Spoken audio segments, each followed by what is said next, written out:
Hello foodies, welcome back to our channel. ఇవాల్టి మన special very tasty and so yummy Chinese recipe soya Manchurian. అదేనండి, meal maker Manchurian. Mill మేకర్తో ఎక్కువ శాతం కర్రీని చేసుకుంటుంటాం కదా, అలాగే అప్పుడప్పుడు ఇలా మంచూరియన్ కూడా ఈవినింగ్ టైంలో స్నాక్స్ లాగా చేసుకొని తింటే పిల్లల నుండి పెద్దల వరకు అందరూ చాలా ఇష్టంగా తింటారు.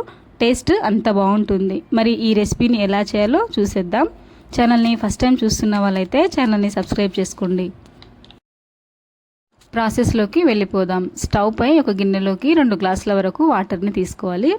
ఈ వాటర్లోకి 1 టేబుల్ స్పూన్ సాల్ట్ని యాడ్ చేసుకొని వాటర్ బాగా మరిగిన తర్వాత ఇందులోకి 1 కప్ సోయా చంక్స్ని యాడ్ చేసుకోవాలి. సోయా చంక్స్ వేసిన తర్వాత 2-3 నిమిషాలు మాత్రమే దీన్ని ఉడికించుకొని ఆ తర్వాత స్టవ్ ఆఫ్ చేసుకోవాలి. ఎక్కువసేపు ఉడికిస్తే ఇవి మెత్తబడిపోతాయి. ఇలా స్టవ్ ఆఫ్ చేసిన వేడివేడి చంక్స్ని నార్మల్ వాటర్లోకి ట్రాన్స్ఫర్ చేసుకోవాలి. వేడిగా ఉన్న మిల్ మేకర్ చల్లబడే వరకు ఒక 3 నిమిషాల పాటు వీటిని ఇలా నార్మల్ వాటర్లో ఉంచిన తర్వాత వీడియోలో చూపిస్తున్నట్టుగా చేత్తో ఇలా ప్రెస్ చేసుకుని వేరే బౌల్లోకి తీసుకోవాలి. ఎక్కువగా ప్రెస్ చేయాల్సిన అవసరం లేదు.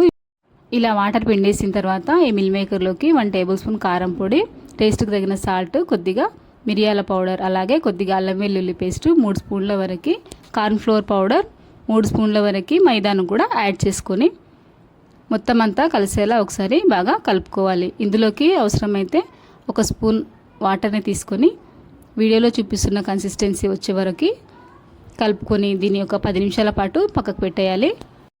ఇప్పుడు మిల్ మేకర్ డీప్ ఫ్రై కోసం స్టవ్ పై కడాయిలోకి ఆయిల్ని హీట్ చేసుకోవాలి. ఆయిల్ బాగా హీట్ అయిన తర్వాత సోయా చంక్స్ని ఇలా విడివిడిగా వేసుకొని డీప్ ఫ్రై చేసుకోవాలి.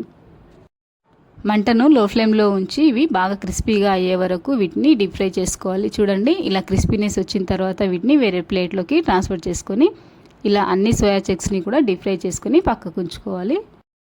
తర్వాత స్టవ్ పై ఇంకో కడాయి ఉంచి ఇందులోకి 2 టేబుల్ స్పూన్ల ఆయిల్ని వేసుకొని వేడి చేసుకోవాలి. ఆయిల్ హీట్ అయిన తర్వాత ఇందులోకి సన్నగా తరిగిన అల్లం వెల్లుల్లి, అలాగే సన్నగా తరిగిన ఉల్లిపాయ ముక్కలు, పచ్చిమిర్చి, క్యాప్సికమ్ ముక్కలు, అలాగే క్యాబేజీ ముక్కలను కూడా యాడ్ చేసుకొని వీటిని మీడియం ఫ్లేమ్లో లైట్గా గోల్డెన్ కలర్ వచ్చే వరకు ఫ్రై చేసుకోవాలి. ఇలా ఫ్రై అయిన తర్వాత ఇందులోకి టీ గ్లాస్తో 2 గ్లాసుల వాటర్ని కూడా యాడ్ చేసుకొని ఇప్పుడు ఇందులోకి అన్ని సాస్లను వేసుకుందాం. 1 టేబుల్ స్పూన్ రెడ్ చిల్లీ సాస్ని, 1 టేబుల్ స్పూన్ సోయా సాస్ని, 1 టేబుల్ స్పూన్ టొమాటో సాస్ని, అలాగే 1 టేబుల్ స్పూన్ వెనిగర్ని కూడా యాడ్ చేసుకొని వాటర్ ఇలా బాగా మరుగుతున్నప్పుడు కార్న్ఫ్లోర్ని 1 స్పూన్ని ఇలా వాటర్లో కలిపి వేసుకుంటే కాస్త చిక్కగా అవుతుంది. అలాగే ఇందులోకి కొద్దిగా సాల్ట్ని కూడా యాడ్ చేసుకోవాలి. మనం ఆల్రెడీ సోయా చంక్స్ని ఉడకబెట్టినప్పుడు అలాగే దాన్ని మ్యారినేట్ చేసినప్పుడు కూడా సాల్ట్ వేసుకున్నాం. సాస్లలో కూడా మనకు సాల్ట్ ఉంటుంది కాబట్టి సాల్ట్ కొద్దిగా చూసుకొని వేసుకోండి. ఇలా మిల్ మేకర్ యాడ్ చేసుకున్న తర్వాత మంటను మీడియం ఫ్లేమ్లో ఉంచి 2-3 నిమిషాల పాటు కుక్ చేసుకోవాలి. 2-3 నిమిషాల తర్వాత స్టవ్ ఆఫ్ చేసుకుంటే వేడివేడిగా సోయా మంచూరియన్ రెడీ.